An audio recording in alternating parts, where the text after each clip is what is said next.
শাসক শব্দ, ক্ষমতা শব্দ, রাজনীতি, রাজধর্ম, রাজদণ্ড, আপনারা এখানে অনেকেই আছেন, আমাদের রাষ্ট্রবিজ্ঞানের স্যাররাও রয়েছেন। পলিটিক্স মানে রাজনীতি কোথায় লেখা আছে? শাসক শব্দ, ক্ষমতা শব্দগুলো রাজতন্ত্রের শব্দ, গণতন্ত্রের শব্দ না।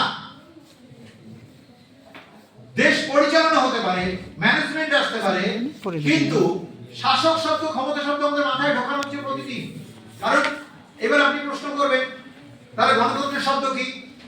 গণতন্ত্রের শব্দ সাংবিধানিকভাবে public service, public servant, public representative, জনসেবা, জনসেবক, জনপ্রতিনিধি।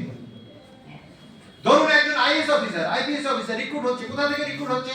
একজন ডব্লিউবিসিএস অফিসার কোথা থেকে রিক্রুট হচ্ছে? WBCS officer public service commission থেকে, পাবলিক সার্ভিস কমিশন থেকে। একজন আইএস অফিসার, আইপিএস অফিসার কোথা থেকে রিক্রুট হচ্ছে? ইউনিয়ন পাবলিক সার্ভিস কমিশন থেকে। পাবলিক সার্ভিস দেওয়ার জন্য, পাবলিক মানে জনসেবা করার জন্য। অফিশিয়াল ডেজিগনেশন কি? অফিশিয়াল ডেজিগনেশন হচ্ছে পাবলিক সার্ভেন্ট, জনসেবক।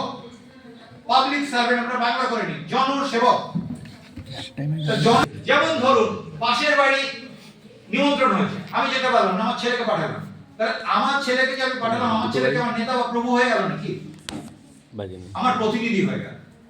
তাহলে আমরা প্রতিনিধি করে পাঠাচ্ছি, তিনি যাচ্ছেন কিন্তু জনসেবা করার জন্য, জনসেবক হিসাবে।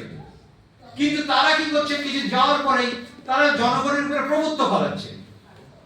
তাহলে আমরা জনগণরা এই বোকা বললে হবে না, আমাদের অধিকারটা আমাদের বুঝতে হবে। বাবা সাহেব আম্বেদকর এই জন্য বলছেন শিক্ষিত করো, সংগঠিত করো, সংগ্রাম করো। শিক্ষিত করো মানে নিজেকে আগে শিক্ষিত করো। শিক্ষিত করো মানে আমি অন্যকে শিক্ষিত করতে গেলাম, এটা না।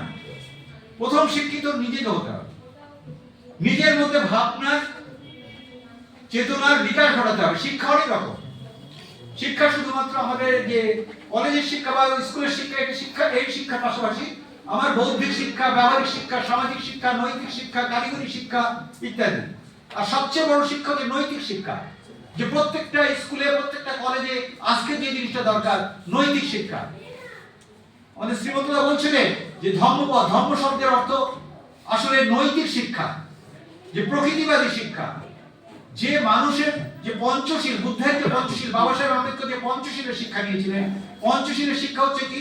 যে আমি চুরি করব না, আমি ব্যভিচার করব না, আমি মদ্যপান করব না, আমি নেশা করব না, আমি সত্যি কথা বলবো। এই যে পঞ্চশীল, পঞ্চনীতি, এরপরে কোনো ধর্মের দরকার আছে নাকি? কোনো ধর্মের পালন করার দরকার আছে? যে আমি নেশা করব না, ব্যভিচার করব না, অন্যের ক্ষতিকারক কাজ করব না, আমি হিংসা করব না। এই শিক্ষাটা তো পেলেই মানুষের যে নিজেকে নিজে সংগঠিত করতে হবে, শিক্ষিত করতে হবে নিজেকে, নিজের মধ্যে সংগঠিত। নিজের মধ্যে কিন্তু আমাদের মধ্যে কি হয়, যে অনেক সময় দ্বিধা থাকে। আমরা যে দ্বিধান্বিত মানুষ, যে দ্বিধা করে সবসময়, মানে কনফ্লিক্ট থাকে যার নিজের মধ্যে, সে কিন্তু অন্যকেও একটা দ্বিধার মধ্যে ফেলে দেয়। আগে নিজেকে ঠিক করতে হবে যে আমি কি করতে চাই, আমার উদ্দেশ্য কি, আমার লক্ষ্য উদ্দেশ্যকে ঠিক করতে হবে, আমাকে সেইভাবে এগোতে হবে। তো প্রত্যেকটা ছাত্রছাত্রীর আগে তার ভাবনা চিন্তা, তার লক্ষ্য উদ্দেশ্যটাকে আগে ঠিক করতে হবে। এইটা হচ্ছে, এবং এটাই হচ্ছে প্রধান শিক্ষা। এইভাবে শিক্ষিত করতে হবে নিজেকে এবং সংগঠিত করতে হবে।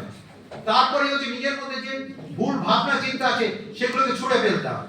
এবং সেটাই হচ্ছে সবচেয়ে বড় সংগ্রাম, যে নিজের মধ্যে যে অপরাধী ভাবনা আছে, নিজের মধ্যে যে অন্যায় ভাবনা আছে, সেই ভাবনাগুলোকে যে ছুঁড়ে ফেলে দেওয়া, এটা হচ্ছে সংগ্রাম করা। প্রথম হচ্ছে নিজেকে শিক্ষিত করতে হবে, নিজেকে সংগঠিত করতে হবে, নিজের মধ্যে সংগ্রাম করতে হবে।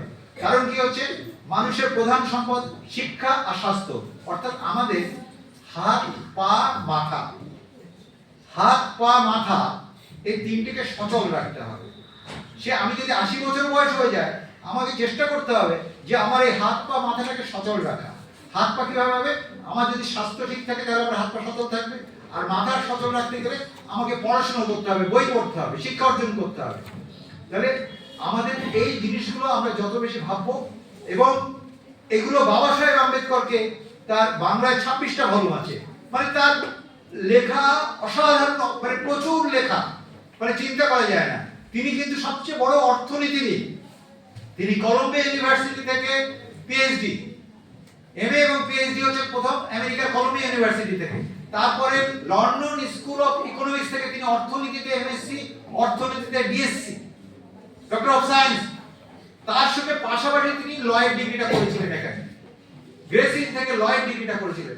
তাহলে তার যে এই শিক্ষা, এর একটা বিরাট জায়গা, এই বিরাট জায়গাটা মানে এগুলো জানা দরকার। এই জীবনীগুলো কেন আমাদের জানা দরকার, যে ওনার যে পড়াশোনাটা, এরকম পড়াশোনা একটা মানুষ যে স্কুলে ঢুকতে পারতো না, যে চাকরি করতে গিয়ে বারবার বাধাপ্রাপ্ত হয়েছে, তারপরেও তিনি যেগুলো চালিয়ে গেছেন, এই শিক্ষাটা আমাদের পাওয়া দরকার। এর থেকে আমাদের অনুপ্রেরণা নেওয়ার দরকার, যে আমাদের মানুষরা ইচ্ছে করলে তারা অনেক কিছু করতে পারে, এই বিষয়টা আমাদের জানা দরকার। এবং কারণ খুব সংক্ষিপ্ত সময় বলতে হলো, আমরা এগুলোকে অনেক সময় অনেক প্রশিক্ষণ শিবির চালাই, কারণ অনেক বিষয় আছে যেগুলো আমাদের চর্চা করা দরকার। আমরা দেখেছি এই যে আমাদের